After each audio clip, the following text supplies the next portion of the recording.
Hello everyone, welcome back to my YouTube channel Inspire IAS. आज हम discuss करने वाले हैं मेंस 365 मैगजीन का इंटरनेशनल रिलेशन टॉपिक, जिसमें ये लेक्चर नंबर इसका 5 है। और इसके अलावा एक और लेक्चर लगेगा जिसमें ये इंटरनेशनल रिलेशन टॉपिक को हम लोग ख़त्म करके कंप्लीट करने के बाद जो साइंस एंड टेक्नोलॉजी वाला मेंस 365 है इसको स्टार्ट करेंगे। तो इनकेस आप हमसे फर्स्ट टाइम जुड़ रहे हैं तो please like comment and subscribe my channel. और इनकेस आपको हमारे पढ़ाने से रिलेटेड कुछ भी डाउट्स है तो हमने टेलीग्राम अपने चैनल का लिंक दिया हुआ है वीडियो के डिस्क्रिप्शन में, वहाँ पे आप हमसे कनेक्ट कर सकते हैं। या फिर आप हमसे जो कमेंट बॉक्स है वहाँ पे कमेंट करके जो भी इशू है वहाँ पे कमेंट करिए, हम उसको रिजॉल्व करने का ट्राई करेंगे। और ऑलरेडी हम लोगों ने polity, economy, environment and social issues को कवर कर लिया है। और इंटरनेशनल रिलेशन कंप्लीट होने के बाद ये हमारा फिफ्थ जो मेंस 365 है ये कंप्लीट हो जाएगा। इसके बाद सिर्फ साइंस एंड टेक बचता है। तो आइए हम स्टार्ट करते हैं अपने करेंट टॉपिक्स को, जो हमारा इंडिया का जो सेंट्रल एशियन कंट्रीज है उससे क्या क्या हमारा उनका रिलेशन है, कौन कौन से डिप्लोमेटिक रिलेशन है। तो पहले तो हम देख लेते हैं कि जो 5 सेंट्रल एशियन कंट्रीज हैं वो कौन कौन से हैं। तो इनको शॉर्ट में CAR बोलते हैं, सेंट्रल एशियन कंट्रीज हैं, जिसमें जो 5 कंट्रीज का नेम है कजाकिस्तान हो गया, किर्गिस्तान हो गया, ताजिकिस्तान, तुर्कमेनिस्तान एंड उज्बेकिस्तान। ये इंपॉर्टेंट इसलिए हो जाते हैं क्योंकि ये 5 के पांचों जो central Asian country land locked country हैं। और इन कंट्रीज को हम अपने इंडिया के एक्सटेंडेड नेबरहुड के तौर पे देखते हैं। और हमारे और इन कंट्री जो सेंट्रल एशियन कंट्रीज के बीच में political, economy and cultural connection है। और ये जो सेंट्रल एशियन कंट्री है ये एशिया और जो यूरोपियन कंट्रीज हैं उनके बीच में एक लिंकेज प्रोवाइड करता है, इसलिए हमें इसको यूरेशिया का कनेक्शन बोलते हैं। तो अभी देख लेते हैं कि हमारा जो इनके सेंट्रल एशियन कंट्रीज हैं इनके बीच में क्या क्या कनेक्टिविटी का है। तो पहला हम लोगों का एक तो कॉपरेशन है जो INSTC है, जिसका फुल फॉर्म है international north south transport corridor. Basically ये जो नॉर्थ कोरिया होते हुए जो हम रसिया के लिए वो ट्रांसपोर्टेशन का सिस्टम है, कनेक्टिविटी, उसी को हम INSTC बोलते हैं। दूसरा दूसरा पॉइंट है कि हमारा कॉपरेशन का एनर्जी से रिलेटेड, जो कि देखेंगे कि जो तापी पाइपलाइन है, तापी का फुल फॉर्म है Turkmenistan, Afghanistan, Pakistan, India. Means ये यहाँ से तुर्कमेनिस्तान से इंडिया तक एक गैस का पाइपलाइन डाला गया है, जिससे हम गैस का जब भी हमें डिलीवरी लेना रहता है इस पाइपलाइन के थ्रू ले सकते हैं। तो ये एक तापी पाइपलाइन है जो कि काफ़ी स्ट्रेटेजिकली काफ़ी इंपॉर्टेंट है। और इसके अलावा जो यूरेनियम का सप्लाई एग्रीमेंट है, तो यहाँ से हम जो कजाकिस्तान हो गया और उज्बेकिस्तान है, यहाँ से हम जो यूरेनियम का सप्लाई हमें मिलता है। और इसके साथ साथ जो मल्टीलेटरल इंस्टीट्यूशंस हैं वहाँ पे हम SCO में इन जो सेंट्रल एशियन कंट्रीज हैं इनके साथ हम रिलेशनशिप और मेंबर के तौर पे वहाँ पे कनेक्टेड हैं।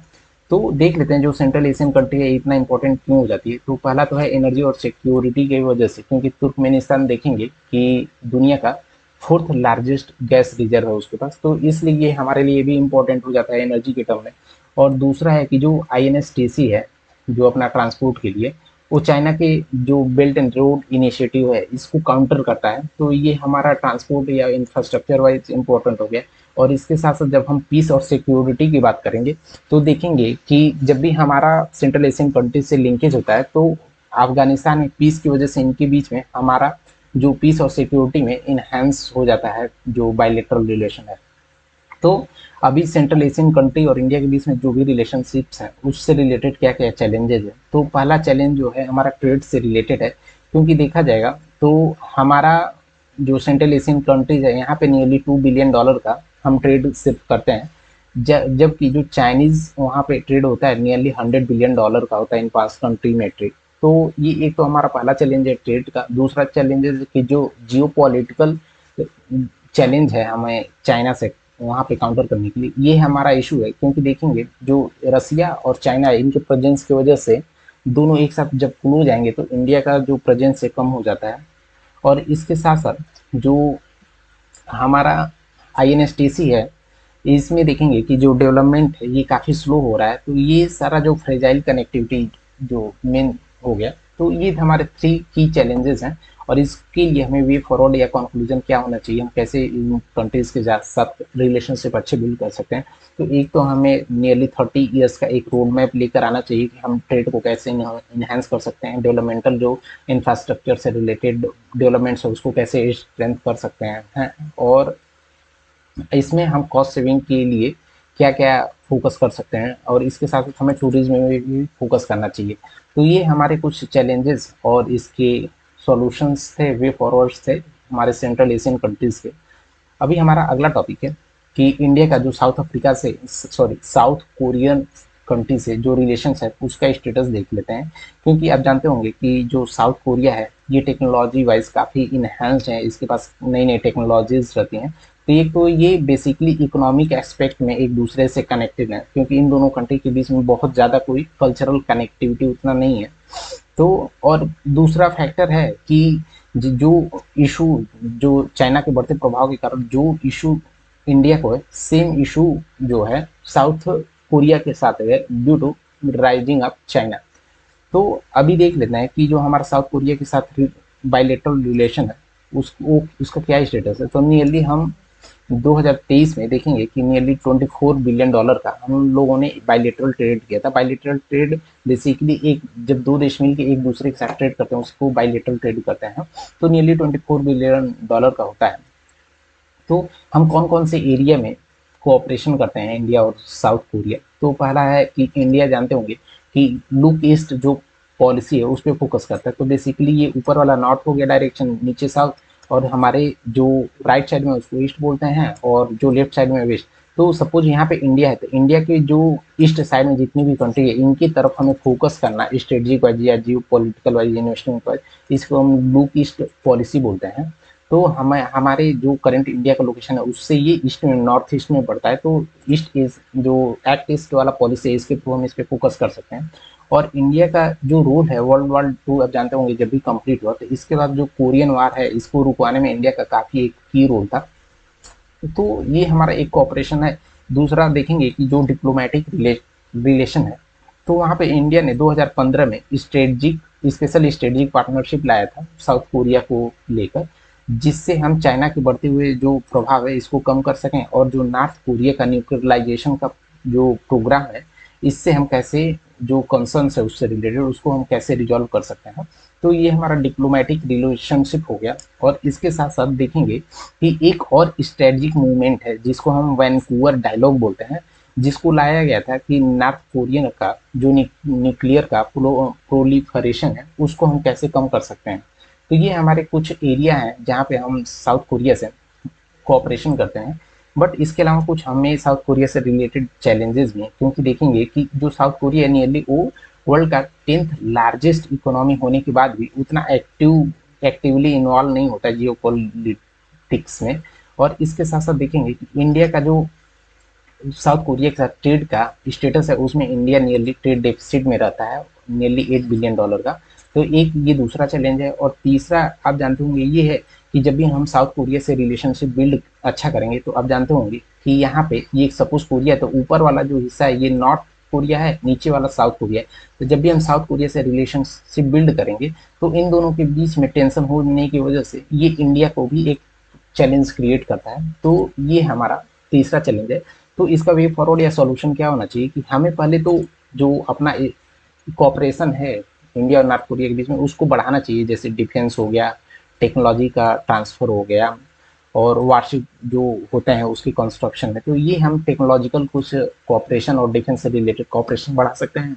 और इसके साथ साथ जो मैरीटाइम का हमारा नेवी से रिलेटेड जो अवेयरनेस है इसमें हम और एक वे फॉरवर्ड की तरफ हम और न्यू पार्टनरशिप एग्रीमेंट कर सकते हैं। और इसके अलावा हमारा जो पॉलिटिकल रिलेशनशिप है इसको और हम अच्छे से बिल्ड कर सकते हैं, क्योंकि जानते होंगे कि हम दोनों कंट्रीज के बीच में कोई हाई लेवल का उतना विजिट नहीं होता है। जैसे high level visit in the sense कि हमारे पीएम हो गए, या फिर जो एक्सटर्नल मिनिस्टर हो गए, या डिफेंस मिनिस्टर हो गए, ये लोग यहाँ पे जब कंटिन्यूसली जाएंगे अल्टरनेट ईयर में, यहाँ के ये 3 मेन मिनिस्ट्री वहाँ पे जाए, वहाँ के ये इंडिया में है, तो जानते होंगे कि इन दोनों के कंट्री के बीच में रिलेशन और हेल्दी होगा।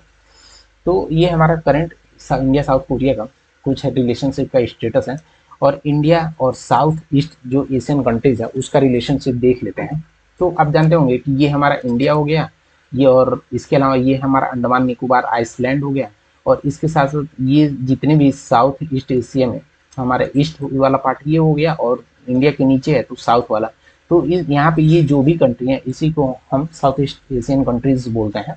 तो यहाँ पे देखेंगे कि हमारा जो इंडोनेशिया है इसके साथ जो डिप्लोमेटिक रिलेशनशिप है वो 75 साल हो गए हैं। तो इसके बीच में हम देख लेते हैं कि इंडोनेशिया जो है इंडिया के लिए इतना इंपॉर्टेंट क्यों है। तो पहला तो है कि हम दोनों हिस्ट्री और कल्चरल वैल्यूज एक दूसरे से शेयर करते हैं, और इसके साथ साथ जो नॉन अलाइनमेंट मूवमेंट था जिसको 1961 में लेकर आया गया था, और इसको हमने लास्ट लेक्चर में काफ़ी डीप में इसको कवर किया था, कब लाया गया था, क्या क्या इसका रीजंस थे, ड्रॉ और बैक्स किया थे। तो इनके साथ फर्स्ट टाइम जुड़े तो वहाँ पे जाके इसको वीडियो का देख सकते हैं। तो जो नॉन अलाइनमेंट मूवमेंट आया था ये हमारे एक इसके हम दोनों फाउंडिंग मेंबर थे, और इसके साथ साथ हम कल्चरल या हिस्टोरिकल बैकग्राउंड देखें तो रामायण और महाभारत जो हमारे सोर्सेज हैं, यहाँ पे इंडोनेशिया में भी इसका फोक आर्ट और ड्रामा इसका प्ले किया जाता है। तो ये हमारे कल्चरल और हिस्टोरिकल जो कनेक्शंस हैं, और इसके साथ साथ हम जो फिलीपींस है इसके साथ ज्वाइंट एक्सरसाइज करते हैं जिसका नेम है समुद्र शक्ति, और ये समुद्र शक्ति नेवी से रिलेटेड हमारा एक्सरसाइज है जो इंडिया और फिलीपींस एक दूसरे के साथ करते रहते हैं। सॉरी, इंडिया और इंडोनेशिया एक दूसरे के साथ करते रहते हैं, और एक्ट एशिया पॉलिसी के थ्रू हम इस पे अपना जो इन्वेस्टमेंट से रिलेटेड जो और जो भी ट्रेड से रिलेटेड हम इस पे फोकस अपना ध्यान देते रहते हैं, इम्प्रूवमेंट पार्टनरशिप से रिलेटेड इस पे ध्यान देते रहते हैं। और इसके साथ साथ स्ट्रेटेजिक पार्टनरशिप देखा जाए तो हमारा डिफेंस इंडस्ट्री में, साइंस और टेक्नोलॉजी में स्पेशल हम लोगों का कोऑपरेशन है, और जो मल्टीलेटरल फोरम्स हैं जैसे G20 हो गया, UN हो गया, फिर इंडियन ओशन ड्रीम एसोसिएशन हो गया, फिर ईस्ट एशिया समिट हो गया, यहाँ पे हम दोनों लोग एक्टिव मेंबर हैं। और इंडिया के टर्म में बात किया जाए सिग्निफिकेंस का तो देखेंगे कि इंडिया का एक तो जो इंडोनेशिया है, इंडोनेशिया ये एक डिफेंस एक्सपोर्ट का है, इंडिया का इसको इंडोनेशिया को एक डिफेंस कंट्री के डिफेंस एक्सपोर्ट कंट्री के तौर पे देखता है, क्योंकि रिसेंटली देखेंगे नियरली $300 मिलियन का इंडिया ने ब्रह्मोस मिसाइल उसको डिलीवर किया था, जिसका मेन कॉज था कि जो साउथ चाइना सी में चाइना के साथ जो टेंशन बढ़ रहे हैं उसकी वजह से। और इसके साथ साथ देखेंगे कि इंडिया जो इंडोनेशिया है जो है इंडिया का लार्जेस्ट ट्रेडिंग पार्टनर है इस रीजन में, स्पेशली जो आसियान रीजन है इस रीजन में इंडोनेशिया लार्जेस्ट ट्रेडिंग पार्टनर है। और हम दोनों कंट्री के बीच में जो बायलैटरल ट्रेड था वो नियरली $38 बिलियन था 2022-23 में। और इसके साथ साथ टेक्नोलॉजिकल हम लोग कोऑपरेशन देखें तो देखेंगे कि जो अपना जो सेंट्रल बैंक है, सेंट्रल बैंक मीन्स जो अपना आरबीआई है इसी को हम सेंट्रल बैंक बोलते हैं, और जो इंडोनेशिया का सेंट्रल बैंक है जिसको बैंक ऑफ इंडोनेशिया बोलते हैं, बीआई, इन दोनों के बीच में जो क्रॉस बॉर्डर पेमेंट्स हैं और ट्रांजेक्शन है इससे रिलेटेड एक म्यूचुअल एग्रीमेंट्स हुआ था जिसको मोजू मेमोरेंडम ऑफ अंडरस्टैंडिंग जिसको बोलते हैं, जिससे कि क्रॉस बॉर्डर पेमेंट को और इजी बनाया जा सके। और जो सागर इनिशिएटिव था इस पे भी फोकस किया गया था। और इंडिया ने जो इंडोनेशिया का एक पोर्ट था सवांग पोर्ट इंडोनेशिया का, इसको डेवलपमेंट के लिए यहाँ पे इंफ्रास्ट्रक्चर डेवलप करने के लिए यहाँ पे कॉन्ट्रैक्ट लिया था। और हम इंडोनेशिया के टर्म में बात करें कि इंडिया इतना इम्पोर्टेंट क्यों है, तो पहला तो है कि ये इंडिया जानते होंगे एक बहुत बड़ा कंजम्पशन यहाँ पे है, क्योंकि यहाँ पे पॉपुलेशन बहुत ज़्यादा है, तो एक बहुत बड़ा ये मार्केट है। तो ये एक तो एक्सपोर्ट का डेस्टिनेशन है, उसके अलावा India on time to time basis पे और जब भी ज़रूरत होती है हमेशा जो ह्यूमैनिटेरियन असिस्टेंस भेजता रहता है। जैसे कि अभी इंडिया ने लॉन्च किया था ऑपरेशन समुद्र मैत्री यहाँ, और इस स्कीम के थ्रू इंडिया ने ह्यूमैनिटेरियन असिस्टेंस प्रोवाइड किया था इंडोनेशिया को 2018 में। तो ये इंडिया के लिए इतना इम्पोर्टेंट हो गया, और इंडिया यहाँ पे डेवलपमेंटल पार्टनरशिप करता रहता है, जैसे कोलंबो प्लान हो गया। तो इन सब चीज़ की वजह से एक जो इंडिया है और इंडोनेशिया एक दूसरे के लिए काफ़ी इम्पोर्टेंट है स्ट्रेटजिकली और ट्रेड वाइज भी। लेकिन इन दोनों कंट्रीज के बीच में रिलेशन से रिलेटेड कुछ चैलेंजेस भी हैं, क्योंकि देखेंगे कि जो ट्रेड का बैलेंस है वो काफ़ी नेगेटिव है, क्योंकि जानते होंगे कि इंडिया का जो पाम ऑयल का इम्पोर्ट है वो इंडोनेशिया से होता है, और इंडोनेशिया इसकी वजह से हमारा ट्रेड जो है काफ़ी इम्बैलेंसेस रहता है। और यहाँ पे देखेंगे कि हमारा जो ट्रेड है एक्सपेक्टेशन से काफ़ी ज़्यादा चल रहा है, तो ये भी एक चैलेंज है। उसके अलावा देखेंगे कि हमारा इस बेल्ट में चाइना का काफ़ी डोमिनेंस है, जिसकी वजह से देखेंगे कि जो वहाँ पे बेल्ट एंड रोड इनिशिएटिव है इंडोनेशिया में काफ़ी बढ़ रहा है, तो एक ये चैलेंजेस है। तो इसके अलावा देखेंगे कि जो डिफेंस का सप्लाई है ये भी हम बहुत टाइम पे फुलफिल नहीं कर पाते हैं, प्रॉपरली डिलीवर नहीं कर पाते हैं, और इन दो कंट्रीज के बीच में प्रॉपरली कोई कनेक्टिविटी नहीं है। तो ये सारे कुछ चैलेंजेस हैं। तो इसका क्या वे फॉरवर्ड या कंक्लूजन क्या होना चाहिए इन दो कंट्री को एक दूसरे के साथ और क्लोज रिलेशन बिल्ड करने के लिए? पहला तो हमें टूरिज्म पे फोकस करना चाहिए, कि हमें रिच पे फोकस करना चाहिए। Rich means religious, cultural, historical bondage share करना चाहिए, जिससे कि जो टूरिज्म प्लान है इसको और बूस्ट मिले।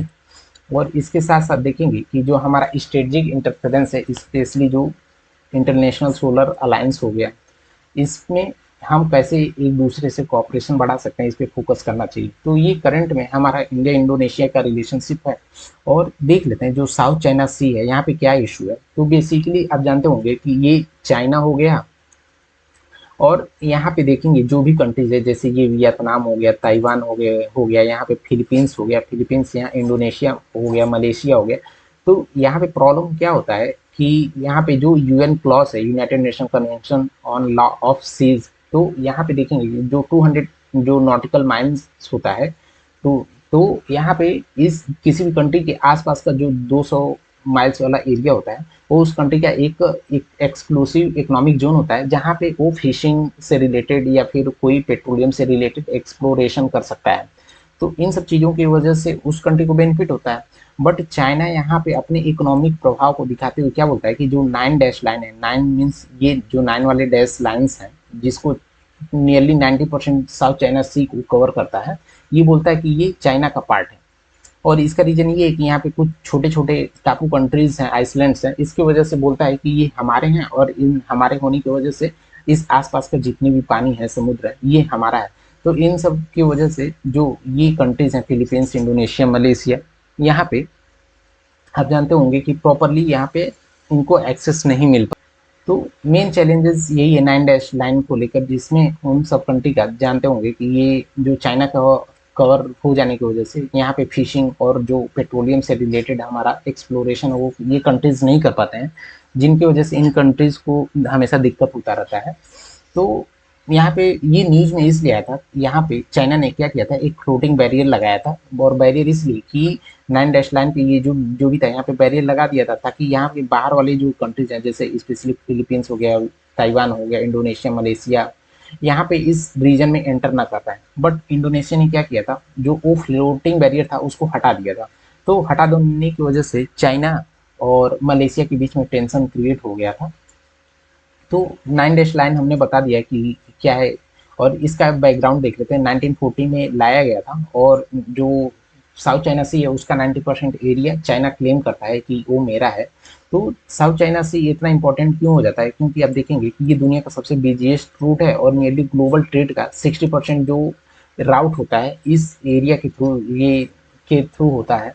और यहाँ पे आप जानते होंगे ये नेचुरल यहाँ पे रिजर्व्स बहुत ज़्यादा है, क्योंकि यहाँ पे देखेंगे ओएनजीसी विदेश लिमिटेड है, यहाँ पे एक्सप्लोरेशन करता रहता है पेट्रोल वियतनाम के साथ मिल गए, कि हम जो ऑयल का रिजर्व है उसको एक्सप्लोर करें, जिससे कि वहाँ पे मिल जाने के बाद हम पेट्रोलियम का वहाँ पे अपना निकालें। और इसके साथ साथ फ्रीडम ऑफ नेविगेशन का इशू है, जिससे कि वहाँ पे हम अपना प्रॉपरली नेविगेट नहीं कर पाते हैं चाइना के बढ़ते प्रभाव के कारण। तो ये जो चैलेंजेस हैं ये डे बाई डे इसलिए बढ़ा है क्योंकि चाइनीज़ का इकोनॉमिक पावर बढ़ रहा है। इकोनॉमिक पावर को बढ़ती हुई जो ये छोटा कंट्री होता है यहाँ पे अपना एग्रेशन दिखाता है। इसके साथ साथ उसके चाइना जो है टेक्नोलॉजिकली काफ़ी आगे है, तो इनकी वजह से बहुत सारे ऐसे मशीनरी हैं, स्पेशली जो ट्रॉलर्स होते हैं फिशिंग के लिए, उसको लेकर यहाँ पे फिशिंग करने चला जाता है, दूसरे के रीजन में एंटर कर जाता है, जिससे कि वहाँ के रहने वाले मछुआरे और जो फिशरमैन होते हैं उन लोगों को उतने फिशिंग और ये मछलियाँ नहीं मिल पाती। तो ये सारा कुछ चैलेंजेस है। और इसके साथ जब भी वहाँ पे एडवांस मशीनरी जो चाइना यूज़ करता है, तो इसके साथ साथ जानते होंगे कि जब हम किसी को बहुत ज़्यादा एक्सप्लॉइट करेंगे तो वहाँ पे मनी जो मरीन का इकोसिस्टम है वो डिसबैलेंसेस होता है। तो इसका वे फॉरवर्ड क्या होना चाहिए कि एक तो हमें प्रॉपरली एक कोड ऑफ कंडक्ट लेकर आना चाहिए कि प्रॉपरली डिफाइन करें जैसा कि यहाँ पे जो इजराइल और जॉर्डन कंट्री के बीच में मैरीटाइम पीस पार्क है, रेड सी एमपीपी मीन्स रेड सी मैरीटाइम पीस पार्क, ऐसा कोई गाइडलाइन लेकर आना चाहिए जिससे कि दोनों को इशू रिजॉल्व हो और हमें सस्टेनेबल फिशिंग पे भी फोकस करना चाहिए, जिससे कि दोनों कंट्री के जो फिशरमैन हैं उनको बेनिफिट रहे और यहाँ पे अदर कोई इन्वायरमेंटल इश्यूज ना रहे। तो इस टॉपिक से रिलेटेड आपको कुछ भी डाउट्स है तो प्लीज़ कमेंट करके बताइए। हमारा अगला टॉपिक है इंडिया और यूएस का रिलेशनशिप है, इसका क्या स्टेटस है वो देख लेते हैं। तो अभी जानते होंगे कि इंडिया और यूएस एक दूसरे के एक तो स्ट्रेटेजिक पार्टनर है और दूसरा है कि इंटरेस्ट बेस्ड भी पार्टनर है। मीन्स स्ट्रेटेजिक पार्टनर ये कि एक दूसरे के लिए जो इमरजेंसी के टाइम पे काम आ सकें, ये स्ट्रेटेजिक पार्टनरशिप हो गया। और दूसरा ये है कि इंटरेस्ट बेस्ड पार्टनरशिप मीन्स कि इसमें जो यूएस का किस में कौन सा स्टेप लेने पे यूएस के लिए बेनिफिशियल है, कौन सा स्टेप लेने पे इंडिया के लिए बेनिफिशियल है, ये वाला जो पार्ट हो गया इसको हम इंटरेस्ट बेस्ड हम इशू बोलते हैं। तो ये कुछ हमारे इंडिया और यूएस के रिलेशन के मेन बेसिस हैं। और हम दोनों कंट्री के बीच में जो बायलेटरल ट्रेड था वो 2023-24 में $118 बिलियन था, जो कि इंडिया का सेकेंड लार्जेस्ट ट्रेडिंग पार्टनर है चाइना के बाद, क्योंकि पहले पे चाइना है। और हम जब भी यूएस से ट्रेड करते हैं तो हम ट्रेड सरप्लस में रहते हैं। तो कौन कौन से एरिया में हम एक दूसरे से कॉपरेशन करते हैं इंडिया और यूएस? एक तो मल्टीलेटरल जो इंस्टीट्यूशंस हो गया, जैसे यूनाइटेड नेशन होगा, आसियान हो गया, G20, IMF, क्वाड, I2U2, यहाँ पे हम एक दूसरे से लिंकेज शेयर करते हैं। इसके साथ साथ डिफेंस में देखा जाएगा तो लेमुआ हो गया, कॉमकासा हो गया, यहाँ पे हम जो ये टेक्नोलॉजी शेयरिंग का हो गया, डेटा शेयरिंग का, यहाँ पे हम लोग कॉपरेशन या एग्रीमेंट शेयर करते हैं। और इसके साथ साथ ग्लोबल चैलेंज देखा जाए तो जैसे एनर्जी सिक्योरिटी हो गया, साइबर क्राइम्स हो गया, स्पेस एक्सप्लोरेशन हो गया, क्लाइमेट चेंज हो गया, यहाँ पे भी हम एक दूसरे से जो हमारा जो स्ट्रेटजिक जो एग्रीमेंट्स हैं। और आप जानते होंगे टेक्नोलॉजिकल भी शेयरिंग है, जैसे आईसेट लाया गया था, initiative on critical emerging technology. और इसके साथ साथ निशार जो सेटेलाइट है, निशार स्टैंड फॉर एक ऐसा सेटेलाइट जिसको नासा और इसरो ने दोनों ने मिलकर बनाया था और उसको भेजा था। NASA NISAR stand for NASA and ISRO. तो इन दो कंट्री के बीच में क्या क्या चैलेंजेस है वो देख लेते हैं। तो पहला तो जो हमारा ट्रेड और इकोनॉमी का चैलेंजेस है वो ये है कि इंडिया जानते होंगे कि आत्मनिर्भर भारत पे फोकस कर रहा है। तो जो यूएस इसको एक नेगेटिव वे में देखता है कि इंडिया अपने आप को क्रूज मार्केट इकोनॉमी बनाने जा रहा है, जैसा चाइना या फिर जो रसिया बना रहे हैं, उसमें बाहर के जो प्लेयर्स हैं, बाहर के कंट्रीज हैं, उनको एक्सेस नहीं दे रहा है। तो एक तो ये चैलेंज है। दूसरा है कि हमारा जो मल्टीपल इश्यूज पे स्टैंड डिफर करता है, क्योंकि यूक्रेन रसिया जब वार हुआ था वहाँ पे हमारा और यूएस का जो स्टैंड है वो डिफर किया। फिर इजराइल और पैलेस्टीन था, यहाँ पे भी हम दोनों का स्टैंड डिफर किया था। तो ये हम दूसरा चैलेंज है। तीसरा चैलेंज है कि हम कभी किसी अदर कंट्री से ट्रेड करते हैं या फिर डिफेंस से रिलेटेड इम्पोर्ट्स करते हैं तो हमें एक ट्रेड सैंक्शन का डर रहता है, जिसको काटसा बोलते हैं। काटसा means countering American adversaries through trade sanction act. तो ये ट्रम्प के रिजीम में लाया गया था, जिससे कि अमेरिकन के जो इनेमीज कंट्री हैं या फिर जो जिनसे उनका रिलेशनशिप अच्छा नहीं, उस कंट्री से कोई बिजनेस करता है तो हम उसको काटसा एक्ट के थ्रू सैंक्शन लगा सकते हैं। तो ये हमारा एक चैलेंज है। इसके अलावा हमारा देखेंगे कि स्ट्रेटजिक डाइवर्जेंस होना चाहिए, कि हम जानते होंगे कि हम नॉन अलाइनमेंट मूवमेंट के पार्ट थे, तो हमने किसी एक पक्ष को फेवर नहीं किया। तो ये सारे कुछ की चैलेंजेस हैं और इसका वे फॉरवर्ड क्या है या कंक्लूजन क्या होना चाहिए।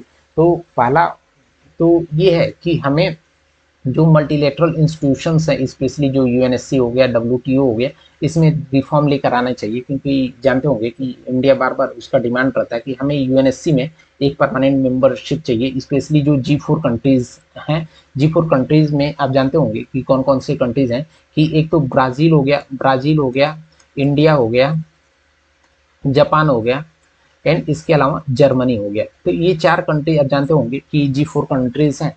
और इसके साथ साथ हमें डब्ल्यूटीओ में भी रिफॉर्म लेकर आना चाहिए, क्योंकि आप जानते होंगे बहुत सारे चैलेंजेस है डब्ल्यूटीओ में, स्पेशली जो एमएसपी है इसका भी एक चैलेंजेस है। और उसी डब्ल्यूटीओ के जो चैलेंज है उसी के कारण जो इंडिया है इसको बाय रूल यहाँ पे या लेजिस्लेचर के माध्यम से उसको सपोर्ट नहीं करता है। तो ये सारे कुछ वे फॉरवर्ड हैं। और इसके साथ साथ हमें पीस और प्रॉस्पेरिटी पे ध्यान देना चाहिए, जैसे हमें क्वाड और I2U2 और स्ट्रॉन्ग बनाना चाहिए, हमें अपना डाइवर्सिफिकेशन करना चाहिए, डिसेंट्रलाइजेशन ऑफ पावर करना चाहिए, जिससे कि सप्लाई चेन में भी कोई इंटरप्शन ना हो।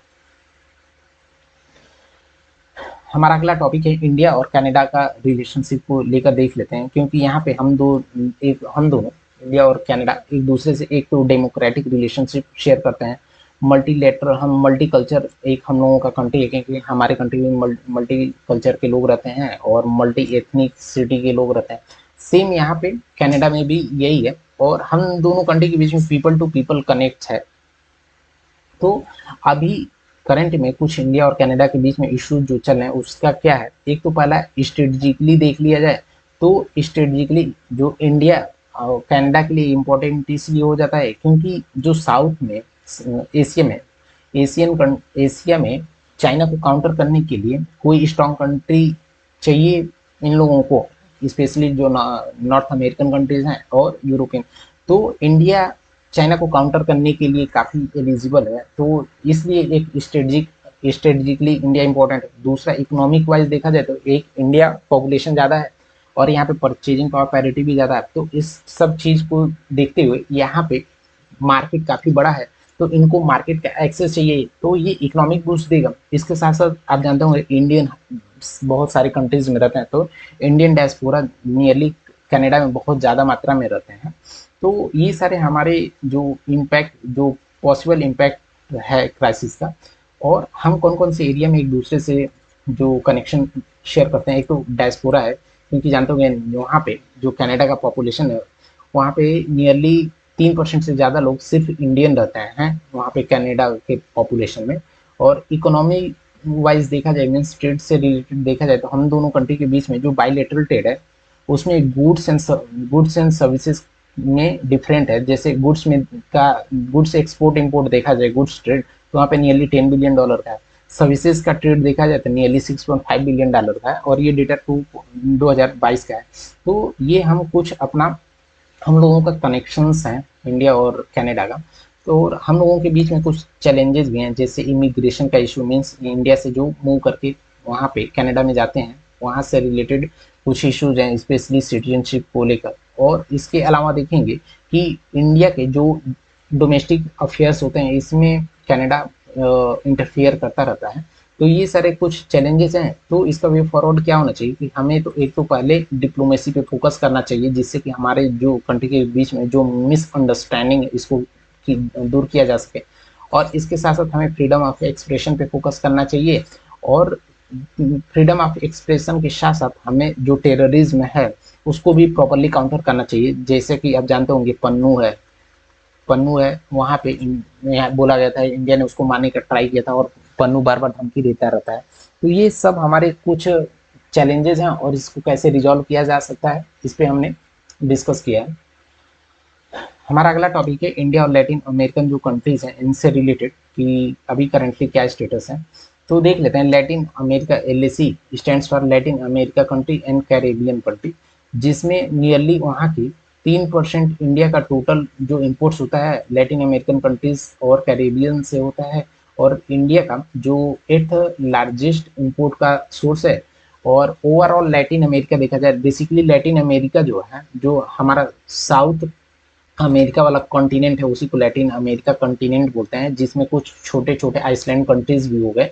तो अभी के लिए हमारा जो लैटिन अमेरिका या साउथ अमेरिकन वाली कंट्रीज है वहाँ पे ट्रेड का स्टेटस देखा जाए तो नियरली $49 बिलियन का हम एक दूसरे के साथ ट्रेड करते हैं। और इसका सिग्निफिकेंस देखा जाए, दोनों एक कंट्री जो दोनों ग्रुप है इंडिया और जो लैटिन अमेरिकन कंट्रीज है वो इम्पोर्टेंट क्यों हो जाते हैं, तो देखेंगे हमारे बीच में प्रेफरेंशियल ट्रेड एग्रीमेंट है, और इसके साथ साथ मर्कोसर एग्रीमेंट भी है, जिसको आगे डिस्कस करेंगे मर्कोसर एग्रीमेंट क्या होता है। इसके साथ साथ जो इन्वेस्टमेंट देखा जाए तो नियरली $16 बिलियन का इन्वेस्टमेंट यहाँ नॉर्थ जो सॉरी लैटिन अमेरिकन कंट्री वहाँ से आता है। और इसके साथ साथ फूड और सिक्योरिटी में देखा जाए तो अमेरिका का जो लैटिन अमेरिका है उसके पास काफ़ी फर्टाइल लैंड है, और वहाँ पे ब्राज़ील में देखा जाए तो टेक्नोलॉजी वाइज भी वो काफ़ी प्रोग्रेसिव है। और ब्राज़ील में जो इको फ्रेंडली एथेनॉल है उसका प्रोडक्शन काफ़ी ज़्यादा होता है। इसी से इंस्पायर होकर इंडिया ने अपना एथेनॉल ब्लेंडिंग प्रोग्राम लेकर आया था। और स्ट्रेटेजिक कॉपरेशन देखा जाए तो नियरली आप जानते होंगे कॉपर का जो रिजर्व है उसका 40% सिर्फ जो प्रोडक्शन है सिर्फ लैटिन अमेरिकन कंट्रीज में होता है। और इसके साथ साथ जो पूरे वर्ल्ड का लिथियम का सप्लाई होता है उसका 35% हमारा लैटिन अमेरिकन कंट्रीज से आता है। तो इसलिए हमारा ये स्ट्रेटेजिकली इंपॉर्टेंट हो जाता है, क्योंकि आप जानते हैं हम इलेक्ट्रिक व्हीकल पे फोकस कर रहे हैं। तो इलेक्ट्रिक व्हीकल पे फोकस जब भी करेंगे तो उसके लिए हमें लिथियम की रिक्वायरमेंट पड़ेगी, और लिथियम का इनके पास ही सबसे ज़्यादा सप्लाई है। तो हम में ये स्ट्रेटेजिकली सिग्निफिकेंस हो जाते हैं। और इसके अलावा हमारा स्ट्रेटेजिक ओरिएंटेशन देखा जाए तो हम जो यहाँ पे मेंबरशिप है यूएनएससी का, यूनाइटेड नेशन सिक्योरिटी काउंसिल, यहाँ पे इंडिया और ब्राज़ील वहाँ से दोनों लोग यूएनएससी में रिफॉर्म के लिए बोलते हैं। तो हमारा और जो लैटिन अमेरिकन कंट्रीज है इनसे रिलेटेड क्या क्या चैलेंजेस तो यहाँ पे देखेंगे कि हमारे और इनके बीच में, जो लैटिन अमेरिकन कंट्री इनके बीच में कोई उतना इंस्टीट्यूशनल प्रेजेंस नहीं है जैसे हम रसिया या फिर यूएस के साथ बहुत जगह, जैसे यूएन हो गया, आईएमएफ हो गया, क्वाड हो गया, आई2U2 हो गया, ऐसे मल्टीलेटरल इंस्टीट्यूशन में एक दूसरे के मेंबर कंट्री हैं और कोऑर्डिनेशन करते हैं। तो ऐसे हम लोगों के पास इतनी ज़्यादा एक्टिवली हमें इंगेजमेंट यहाँ पे नहीं मिलता है। और इसके साथ साथ यहाँ पे ट्रेड वाइज देखा जाए तो यहाँ पे जो हमारा एग्रीकल्चरल गुड्स के लिए जो यहाँ पे टैरिफ्स हैं काफ़ी ज़्यादा हैं, जो कि चाइना के कंपैरिजन में 5 टाइम्स ज़्यादा है। तो ये एक दूसरा चैलेंज है।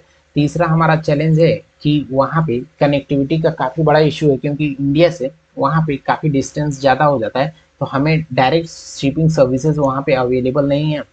और इसके अलावा लैंग्वेज का बैरियर है, और वहाँ पे हमें जानते होंगे चाइना भी वहाँ पे अपने इन्वेस्टमेंट बहुत ज़्यादा करता है। तो हमें एक टफ कंपटीशन मिलता है वहाँ पे जो लैटिन अमेरिकन कंट्री हैं। तो ये कुछ हमारे कुछ चैलेंजेस हैं, और इनको काउंटर करने के लिए क्या क्या स्टेप्स लेना चाहिए उसको देख लेते हैं। तो पहला तो हमें एक तो अपने जो ट्रेड है इसको हमें डाइवर्सिफाई करना चाहिए और इसको एक्सीलरेट करना चाहिए, जिससे कि 2027 तक हम $100 बिलियन तक अपने ट्रेड बायलेटरल जो ट्रेड है इसको बढ़ा सकें। और इसके लिए हमें फ्री ट्रेड एग्रीमेंट हुआ, जो प्रेफरेंशियल ट्रेड एग्रीमेंट हुआ, इसको फोकस करना चाहिए। और इसके साथ साथ जो हमें एलएसी का प्रोग्राम है, फोकस एलएसी प्रोग्राम, इस पे फोकस करना चाहिए। इस प्रोग्राम के थ्रू हमें जो लैटिन अमेरिकन और कैरेबियन कंट्रीज है इस पे फोकस करते हैं, और उस पर हम कैसे अपने डिप्लोमेटिक रिलेशंस ज़्यादा बेटर कर सकते हैं इस पे फोकस करते हैं। और इसके साथ साथ हम डिफेंस और सिक्योरिटी में कैसे अपने कोलैबोरेशन को बढ़ा सकते हैं इस पर भी फोकस करना चाहिए। हमारा अगला टॉपिक है इंडिया और ब्राज़ील से रिलेटेड क्या क्या रिलेशन है, क्योंकि रिसेंटली देखेंगे इंडिया ने प्रेसिडेंसी अपना हैंड ओवर किया था ब्राज़ील को। तो देख लेते हैं इन दो कंट्री का रिलेशनशिप का करंटली क्या स्टेटस है, क्योंकि आप जानते होंगे इंडिया और ब्राज़ील ने अपना 75 जो 75वीं डिप्लोमेटिक रिलेशन का अपना एनिवर्सरी मनाया था। और इसमें भी आप जानते होंगे कि इंडिया और ब्राज़ील ये दोनों G4 जो कंट्री है और L69 कंट्री यहाँ पे दोनों यहाँ पे मेंबर्स हैं।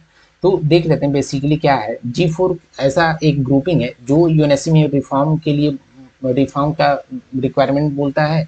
और इसमें कौन कौन से G4 कंट्रीज हैं, ब्राज़ील हो गया, इंडिया हो गया, जापान हो गया और जर्मनी, जो यूएनएससी में परमानेंट मेंबर का सीट मांगते हैं और यूएनएससी में रिफॉर्म की बात करते हैं हमेशा कि यूएनएससी को रिफॉर्म करना चाहिए।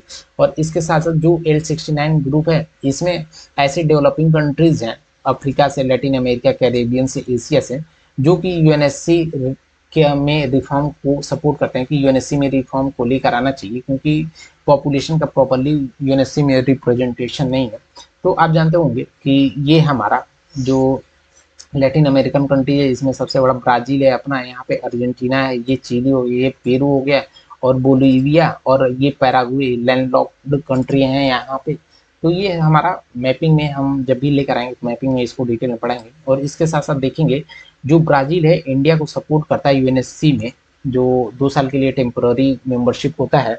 मतलब वहाँ पे आप जानते होंगे टोटल 15 मेंबर्स होते हैं, जिसमें से P5 होता है, मीन्स जो 5 होते हैं परमानेंट मेंबर होते हैं और जो 10 होते हैं टेम्पररी होते हैं। तो इन टेम्पररी में जो मेंबर्स हैं 2028-29 के लिए यहाँ पे इंडिया को ब्राज़ील सपोर्ट करता है। और इसके साथ साथ जो ग्लोबल बायोफ्यूल अलायंस आया था इसका यहाँ पे फाउंडिंग मेंबर है ब्राज़ील। और हम दोनों कंट्री के बीच में प्रेफरेंशियल ट्रेड एग्रीमेंट है, जिससे कि हम दोनों को अपना एग्रीमेंट को जो ट्रेड से रिलेटेड टाइज हैं उसको कैसे और अच्छे से बिल्ड कर पाए। और हमने एक चीज़ डिस्कस किया था कि मर्कोसर एग्रीमेंट क्या है। तो बेसिकली मर्कोसर एक इकोनॉमिक और पॉलिटिकल ब्लॉक है, जिसमें हम अर्जेंटीना ब्राज़ील और Argentina Brazil Paraguay and Uruguay, ये 4 कंट्री में हम कैसे अपने इकोनॉमिक टाइज को बढ़ा सकते हैं, पॉलिटिकल टाइज को कैसे बढ़ा सकते हैं, इस पे फोकस करता है। तो अभी हम दो कंट्रीज के इंडिया और ब्राज़ील की रिलेशनशिप को देखें तो ये दोनों कंट्री 2006 से एक स्ट्रेटेजिक पार्टनरशिप है जो G4 कंट्रीज है। यहाँ पे आप जानते होंगे कि ये दोनों एक दूसरे के साथ, जो 4 कंट्रीज हैं, एक दूसरे के साथ कोऑपरेशन करते हैं। इसके साथ साथ इन जो ISA है, इंटरनेशनल सोलर अलायंस, जिसका हेडक्वार्टर आप जानते हैं गुरुग्राम में है, यहाँ पे भी इसके मेंबर्स हैं। और इसके साथ साथ मर्कोसर, यहाँ पे मर्कोसर में मेंबर्स हमने ऑलरेडी बताया कि Argentina, Brazil, Paraguay and Uruguay, ये कंट्री वहाँ पे, ये जहाँ पे पॉलिटिकल और इकोनॉमिक टाइज को बिल्ड करने के लिए बात करते हैं। और इसके साथ साथ ट्रेड के टर्म्स में बात करें तो इंडिया जो है फिफ्थ लार्जेस्ट ट्रेडिंग पार्टनर है ब्राज़ील का। और स्पेस में बात करें तो इंडिया ने ब्राज़ील का जो अमेजोनिया सैटेलाइट था 2021 में लॉन्च किया था। तो हम सैटेलाइट में जो स्पेस में एक्सप्लोरेशन में भी इसका ब्राज़ील का सपोर्ट करते हैं। और इसके साथ साथ जो हमारा बायोफ्यूल है, बायोफ्यूल मीन्स वो शुगर और जो ग्रेन्स होता है उससे जो फ्यूल बनाया जाए उसी को बायोफ्यूल बोलते हैं, उसमें हम ये दोनों फाउंडिंग मेंबर्स हैं। तो ये हमारा कुछ कोऑपरेशन का एरिया है और रिलेशन का। तो इससे रिलेटेड आपको कुछ भी डाउट्स है तो प्लीज़ कमेंट करके बताइए, हमें जो भी डाउट्स रहेगा उसको हम रिजॉल्व करने का ट्राई करेंगे। और इसके साथ साथ हमारा अगला टॉपिक है कि इंडिया यूरोप का जो रिलेशनशिप है उसका देख लेते हैं कि इंडिया और यूरोप का रिलेशनशिप से कई मायने में काफ़ी इंपॉर्टेंट है, क्योंकि आप जानते होंगे इंडिया और जो यूरोप का रिलेशन है वो जियो पॉलिटिकली काफ़ी इंपॉर्टेंट है। और इसके साथ साथ रसिया, उस पर जानते होंगे यूक्रेन रसिया का जो वार हुआ उस पर काफ़ी प्रेशराइज किया गया। चाइना के बढ़ते बढ़ते जो ये डोमिनेंस है इसको काउंटर करने के लिए भी इंडिया यूरोप के लिए काफ़ी इंपॉर्टेंट हो जाता है। और इंडियन ओशन में इंडिया सबसे ज़्यादा स्ट्रॉन्ग प्लेयर है, मीन्स इंडियन ओशन में इंडिया के बिना कोई भी कंट्री उतना कोई काम नहीं कर सकती है। तो ये सारे कुछ की एरियाज हैं जिसकी वजह से इंडिया और यू का, यूरोपियन यूनियन का रिलेशनशिप बेस्ड है। और हम दोनों कंट्री के बीच में बायलेटरल ट्रेड देखा जाए तो नियरली $135 बिलियन का हम एक दूसरे से ट्रेड करते हैं, जिसमें से देखा जाएगा कि यूरोपियन यूनियन इंडिया का लार्जेस्ट FDI का सोर्स है, जहां से देखेंगे कि नियरली $160 बिलियन का हम लोगों ने FDI रिसीव किया था। तो हम कौन कौन से एरिया में कोऑपरेशन करते हैं, एक तो कॉमर्शियल कोऑपरेशन की इंडिया देखा जाए तो यूरोपियन यूनियन इंडिया का सेकेंड लार्जेस्ट डेस्टिनेशन है एक्सपोर्ट का। फिर दोनों कंट्री ब्लू इकोनॉमी मीन्स जो हमें सी और ओशन से रिलेटेड जो भी इकोनॉमिक कॉमर्शियल एक्टिविटीज़ होती हैं उसी को ब्लू इकोनॉमी बोलते हैं, उस पर दोनों फोकस करते हैं। और इसके साथ साथ इंडिया देखेंगे कि हमें मल्टीलेटरल जो इंस्टीट्यूशन होते हैं बहुत सारे यूरोपियन कंट्रीज हमको सपोर्ट करते हैं, स्पेशली यूनाइटेड नेशन, WTO और G20 में।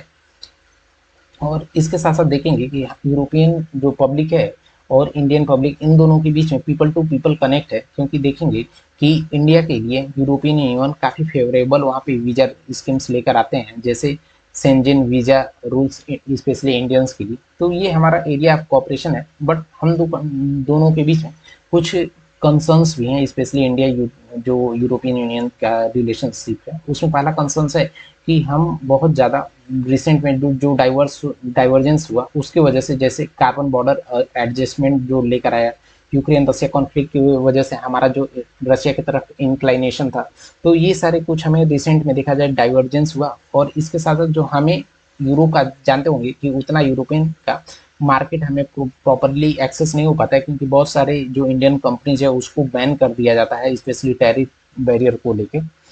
और इसके साथ साथ ह्यूमन राइट और गवर्नेंस का काफ़ी इशू है, क्योंकि जो यूरोपियन यूनियन है वो कंसर्न रेज करता है स्पेशली रिलीजियस फ्रीडम और माइनॉरिटीज़ को लेकर इंडिया में। और हमारा यूरोपियन यूनियन के साथ ट्रेड का काफ़ी इम्बैलेंसेज है, क्योंकि इंडिया जानते होंगे कि सिर्फ 2.42% यूरोपियन यूनियन का ट्रेड यहाँ इंडिया से होता है और नियरली 14.6% चाइना से होता है। तो इनकेस यूरोपियन यूनियन चाइना को काउंटर कर रहा है तो उसको क्या करना चाहिए, अल्टरनेट, चाइना का अल्टरनेट खोजना चाहिए जो कि इंडिया है, इसके साथ ट्रेड पे ज़्यादा फोकस करना चाहिए। तो ये हमारा ट्रेड इम्बैलेंसेस भी काफ़ी बड़ा एक चैलेंजेस और कंसर्न है। तो इसका वे फॉरवर्ड क्या होना चाहिए कि हमें यूरोपियन यूनियन के साथ हमें फ्री ट्रेड एग्रीमेंट लेकर आना चाहिए, जो मल्टीलेटरल इंस्टीट्यूशन है यहाँ पे डायलॉग, प्रॉपर्ली डायलॉग करना चाहिए और जो भी इश्यूज हैं इसको रिजॉल्व करना चाहिए। इसके साथ साथ जो यूरोपियन यूनियन और इंडिया का कनेक्टिविटी है इस पर फोकस करना चाहिए, हम कैसे इसको और बेटर वे में बिल्ड कर सकते हैं। और यहाँ पे कि जो ब्रिटेन के जो यूरोपियन यूनियन है वहाँ से एग्जिट हो जाने के बाद, जिसको ब्रेक्सिट बोला गया, इसके ब्रेक्सिट हो जाने के बाद इंडिया ने प्रॉपरली जो वहाँ पे रिसोर्सेज हैं, अपॉर्चुनिटीज हैं, उसको यूटिलाइज करना चाहिए, जिससे कि इंडिया को इकोनॉमिक टर्म्स में वहाँ पे से बेनिफिट हो सके। अभी हमारा अगला टॉपिक है इंडिया और जो रसिया का रिलेशनशिप है, यहाँ पे देख लेते हैं। तो इंडिया और रसिया जो है, जानते होंगे कि आप काफ़ी ट्राई एंड टेस्टेड पार्टनर्स हैं, और इन दो कंट्री के बीच में नियरली $65 बिलियन का ट्रेड हुआ था 2023-24 में। और ये ट्रेड एक्सपेक्टेशन से ज़्यादा था, क्योंकि आप जानते होंगे ट्रेड का जो टारगेट हम लोग रखे थे 2000 स्पेशली 2025 तक की, हम $30 बिलियन तक टच करेंगे। बट उसके पहले ही 2023-24 में $65 बिलियन तक हमारा ट्रेड पहुंच गया। दूसरा है कि हमने टारगेट रखा है कि 2030 तक हम $100 बिलियन तक का ट्रेड करेंगे रसिया के साथ। तो अभी देखते हैं कि कैसे क्या क्या डेवलपमेंट्स होते हैं। तो अभी कौन कौन से एरिया हैं रसिया के साथ जहाँ पे हम कोऑपरेशन करते हैं। तो एक तो पॉलिटिकल हो गया, क्योंकि आप जानते होंगे कि इंडिया के पीएम अल्टरनेट ईयर में रसिया जाते हैं, और रसिया के जो वहाँ के प्रेसिडेंट हैं वहाँ पे इंडिया आते हैं अल्टरनेट ईयर में। तो एक तो ये पॉलिटिकल काफ़ी जो एनुअल समिट होता है इससे हमारा क्लोज बॉन्डिंग होता है। इसके साथ साथ न्यूक्लियर जो एनर्जी है इसमें हमें रसिया काफ़ी सपोर्ट करता है, क्योंकि आप जानते होंगे जो कुंडनकुलम न्यूक्लियर पावर प्लांट है इंडिया का, उसकी बिल्ड करने में और डेवलपमेंट करने में रसिया ने इंडिया को काफ़ी सपोर्ट किया और टेक्नोलॉजी ट्रांसफर किया था। इसके साथ साथ ट्रांसपोर्ट और जो कनेक्टिविटी का जो एक्सेस है, जैसे चेन्नई व्लादिवोस्तोक एक रसिया का सिटी है, तो Chennai Vladivostok eastern maritime corridor और जो INSTC है, इस रूट से हम रसिया को कनेक्ट करते हैं। तो और इसके साथ साथ स्पेस में भी इंडिया और जो रसिया है ये दूसरे से काफ़ी क्लोज हैं और इसमें एक दूसरे को सपोर्ट करते रहते हैं।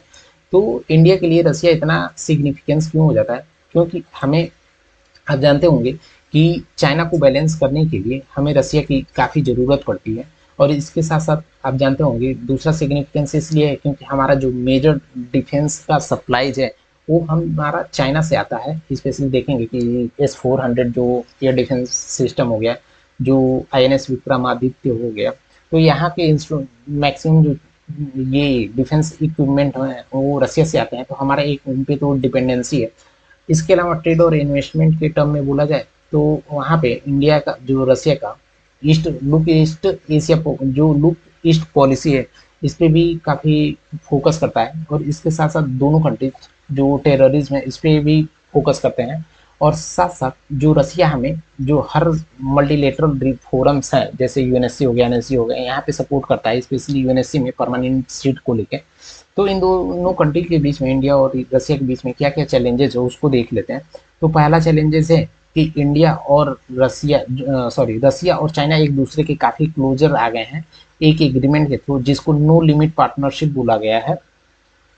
तो इस दो कंट्री को जब भी क्लोज आ गए हैं और रसिया का चाइना पे डिपेंडेंसी बढ़ गया है, तो इंडिया रसिया के थ्रू चाइना पे कोई प्रेशर क्रिएट नहीं कर पा रहा है। और इसके साथ साथ रसिया, अब जानते होंगे कि पाकिस्तान से भी काफ़ी इंगेजमेंट रखने लगा है, जिससे कि वहाँ पे फ्रेंडशिप एक्सरसाइज होता है। तो ये दूसरा चैलेंज है। तीसरा, डिप्लोमेटिक लेवल पे देखा जाए तो इंडिया को रसिया और USA को बैलेंस करने में काफ़ी इश्यूज आते हैं। और इसके साथ साथ ट्रेड वाइज देखा जाए चैलेंज, तो जानते होंगे कि जो हमने बताया $65 बिलियन का हमारा बायलेटरल ट्रेड हुआ था, तो यहाँ पे नियरली $60 बिलियन का तो हमने सिर्फ इंपोर्ट किया था, सिर्फ $5 बिलियन का ही हमने एक्सपोर्ट किया था। तो ये ट्रेड बैलेंसेस भी काफ़ी बड़ा इशू है। और इसके साथ साथ एक रसिया का क्रिटिसिज्म ये है इंडिया पे लगाता है, क्योंकि ये जो क्वाड है जिसमें अमेरिका हो गया, जापान हो गया, देन ऑस्ट्रेलिया हो गया एंड इंडिया, ये जो चार कंट्रीज हैं, यहाँ पे ये बोलता है कि ये इंडिया का जो इंक्लाइनेशन है अमेरिकन कंट्रीज की तरफ वहाँ पे झुक रहा है। तो ये सारे कुछ चैलेंजेस हैं। और इसका वे फॉरवर्ड क्या होना चाहिए कि हमें जो बायलेटरल इकोनॉमिक कोऑपरेशन है और रिलेशनशिप है इसको इम्प्रूव करना चाहिए, इसको हमें और अच्छे से बिल्ड करना चाहिए। और जो करेंसी का सेटलमेंट है ये हमें एग्रीमेंट के थ्रू लोकल करेंसी में हमें ट्रेड करना चाहिए।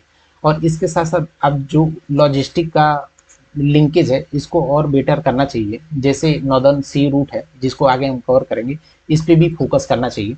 और इसके अलावा जो हमारा रूल बेस्ड इंटरनेशनल ऑर्डर है, मीन्स सब अपने जो हित होते हैं, जो राइट्स होते हैं, इसको भी ध्यान में रखते हुए जब कोई डिसीजन लिया जाता है तो उसी को रूल बेस्ड इंटरनेशनल ऑर्डर बोला जाता है। तो यूएन हो गया, ब्रिक्स हो गया, एससीओ में हम एक दूसरे के साथ कैसे कोऑपरेशन बढ़ाए, ये भी एक की पॉइंट हो गया। तो अभी हमने जैसे बताया कि रसिया और चाइना ने एग्रीमेंट किया था नो लिमिट स्ट्रेटेजिक पार्टनरशिप। तो इसमें बेसिकली इसका क्या स्ट्रेट था, क्योंकि इसमें बोला गया था कि top supplier of dual use item, means एक दूसरे के लिए जो भी सिविलियन और मिलिट्री से रिलेटेड एप्लीकेशंस हैं, तो एक जो भी इक्विपमेंट्स हैं, एप्लीकेशंस वाले सामान हैं, एक ये दोनों कंट्री एक दूसरे को शेयर करेंगे।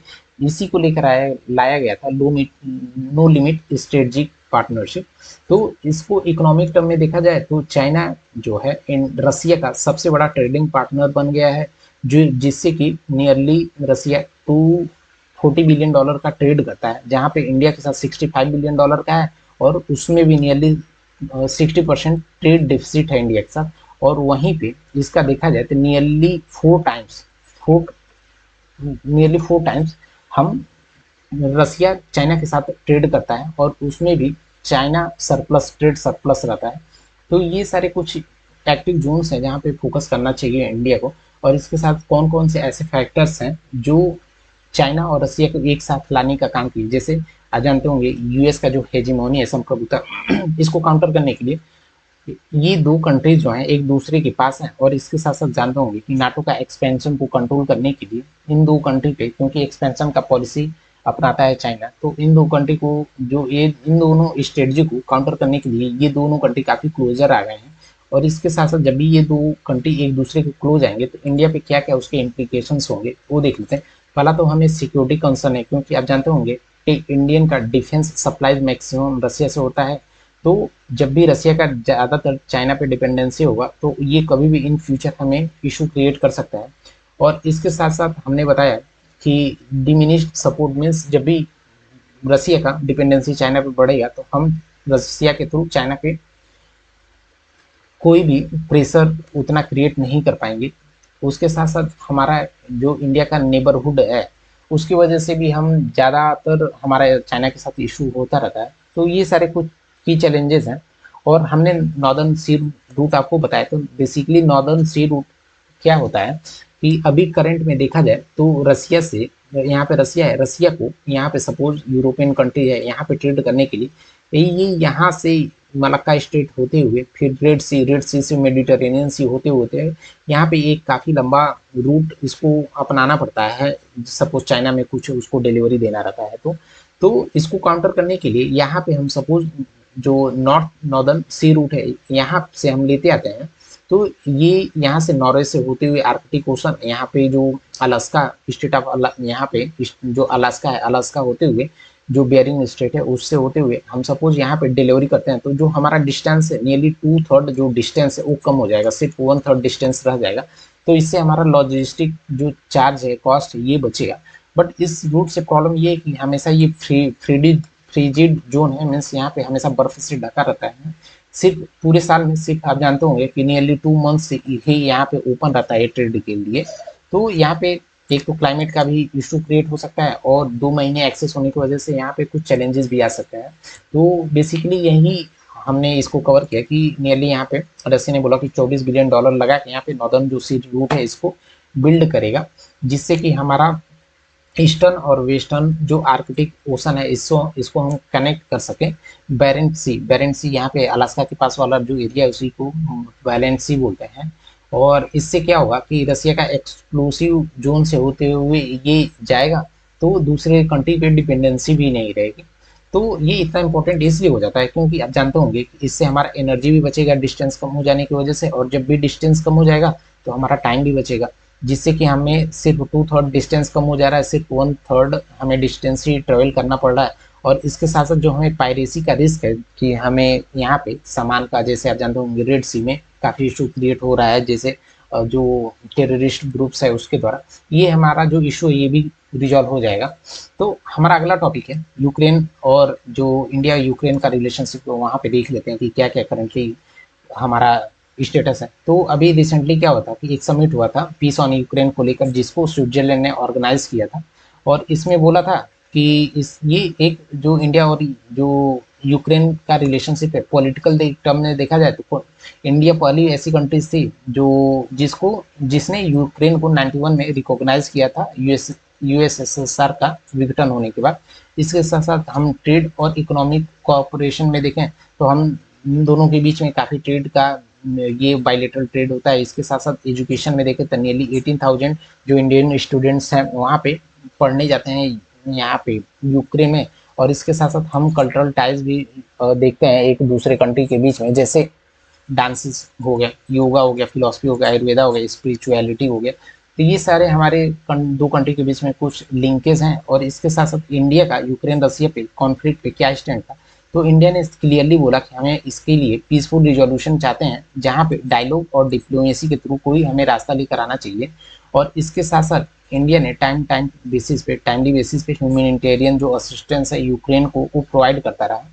तो अभी के लिए हम अपना लेक्चर यहीं पे स्टॉप करते हैं। ये हम अपना ये एक लेक्चर और लगेगा, और कल इस लेक्चर में हम इसको जो इंटरनेशनल रिलेशन है इसको कवर करने के बाद हम अपना साइंस एंड टेक्नोलॉजी वाला जो मेंस 365 है इसको लेकर आएंगे। तो प्लीज़ हमारे पढ़ाने से रिलेटेड कुछ भी डाउट्स है तो प्लीज़ कमेंट करके बताइए। और इनकेस हमारे पढ़ाने से रिलेटेड आप प्लीज़ फीडबैक भी दे सकते हैं कि हम कैसा आपको समझ में नहीं आ रहा, समझ में आ रहा नहीं आ रहा है। तो कुछ भी आपको इशू प्लीज़ कमेंट करके बताइए, या फिर हमारे टेलीग्राम चैनल से जुड़ सकते हैं। और हमने ऑलरेडी पॉलिटी, इकोनॉमी, इन्वायरमेंट और सोशल इशूज कवर कर लिया है। हमारा इंटरनेशनल रिलेशनशिप ऑलमोस्ट कंप्लीट हो गया है। तो हमें कमेंट करके बताइए आपको लेक्चर हमें कैसा लग रहा है। और ये वीडियोस लेक्चर लेकर आने में बहुत मेहनत लगती है, तो प्लीज़ लाइक करें, comment and subscribe my channel. Thank you for the watching. Please like, comment and subscribe.